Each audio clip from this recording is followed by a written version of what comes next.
Ya, bismillahirrahmanirrahim. Assalamualaikum warahmatullahi wabarakatuh. Pada pertemuan kali ini, saya akan membahas materi tentang aplikasi turunan, materi matematika peminatan untuk kelas 12. Di subpoko bahasan hari ini, saya akan membahas materi turunan tentang jenis-jenis stasioner.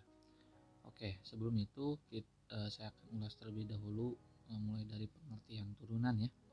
Jadi turunan itu adalah dalam ilmu kalkulus merupakan pengukuran terhadap bagaimana fungsi berubah seiring perubahan nilai masukan. Secara umum, turunan menyatakan bagaimana suatu fungsi berubah akibat perubahan variabel. Nah, ini secara singkat dan gamblangnya memang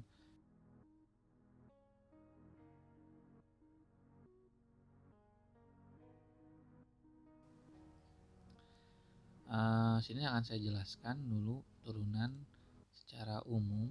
Sebenarnya ini sudah dibahas waktu kelas 11 mungkin ya. Nah, turunan itu jika fx-nya adalah sama dengan ax pangkat n, maka turunan pertamanya adalah f, ini dikasih kayak semacam tanda kutip 1 ya, ini menandakan bahwa ini turunan. F aksen x sama dengan a kali n x pangkat n dikurangi 1. Jadi si n-nya turun ke bawah dikalikan dengan koefisien dari variabel, kemudian pangkatnya dari awalnya n berubah menjadi n kurangi 1. Artinya pangkatnya berkurang 1 saat dilakukan turunan 1 kali. Jadi saat diturunkan 1 kali, maka pangkatnya berkurang 1. Oke, lihat contoh soalnya.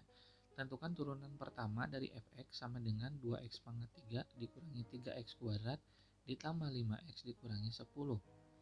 Ya, sesuai konsep turunan maka berlaku. Nah, ini 3 yang ini adalah berasal dari angka 3 yang di sini, pangkat turun ke bawah.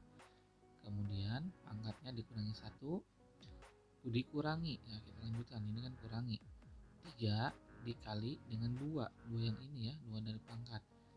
Kembali pangkatnya dikurangi 1 ditambah 5x. Ya, karena kalau 5x ini x sebenarnya 5x pangkat 1.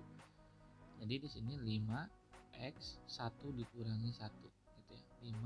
5x pangkat 1 dikurangi 1 dikurangi 0. Jadi di turunan jika dia tidak memiliki sebuah variabel, karena di sini variabel x-nya yang diturunkan, maka sebuah konstanta atau sebuah nilai yang tidak memiliki variabel itu menjadi 0 kalau diturunkan.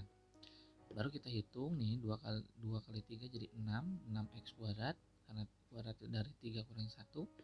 Kemudian 3 kali 2 6, dan ini 5x kurang 1 kurangi 1 0. X pangkat 0 adalah 1, sehingga menyisakan angka 5.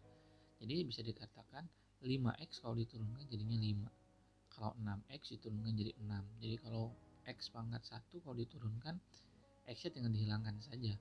Nah, jadi singkatnya seperti itu. Jadi kalau 7x diturunkan jadi berapa? Ya jadi 7 gitu ya. Jadi turunan pertamanya adalah f aksen x sama dengan 6x kuadrat dikurangi 6x ditambah 5. Nah, inilah cara menurunkannya ya. Nah, ini sudah dibahas waktu kelas 11. Tapi yang akan kita dalami pada pertemuan ini bukan tentang turunan yang tadi. Kita akan lebih menekankan dalam hal menentukan jenis stasioner. Jenis stasioner dibedakan menjadi 2, yaitu maksimum dan minimum. Menentukan jenis stasioner dapat dilakukan dengan 2 cara, bisa menggunakan turunan pertama maupun turunan kedua. Pada kesempatan ini, mari kita bahas menggunakan turunan kedua ya. Jadi kita akan gunakan turunan kedua. Jadi singkatnya sih, untuk menentukan jenis stasioner itu jika fungsi fx diturunkan 2 kali bernilai negatif, maka jenis stasionernya maksimum. Tapi sebaliknya, jika sebuah fungsi diturunkan 2 kali bernilai positif, maka jenis stasionernya adalah minimum ya. Oke, untuk lebih jelasnya kita bahas soalnya ya. Nah, ini sudah saya buat ya. Jadi jika turunan 2 kalinya lebih kecil dari 0 maka maksimum. Jika turunan 2 kalinya lebih besar dari 0 maka minimum. Oke.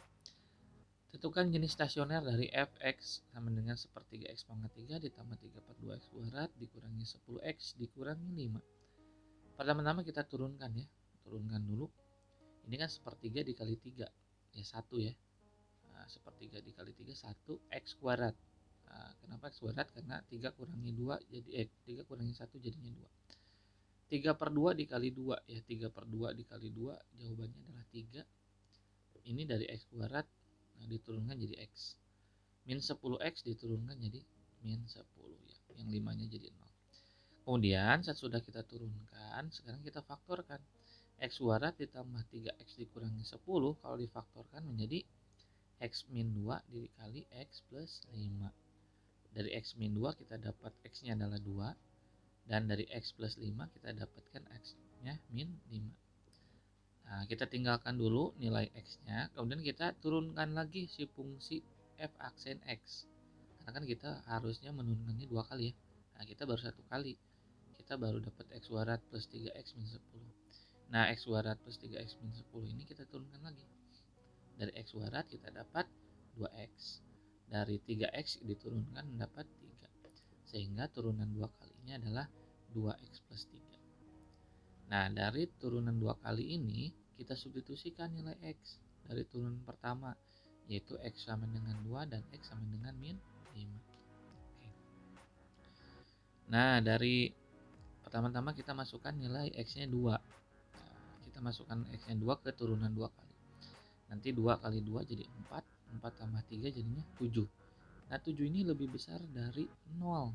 Nah, kalau lebih besar dari 0 maka F X nya adalah dia minimum.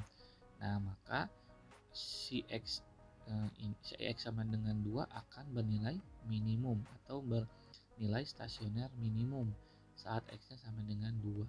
Oke, selanjutnya satu titik lagi yaitu min 5 kita masukkan ke sini nih.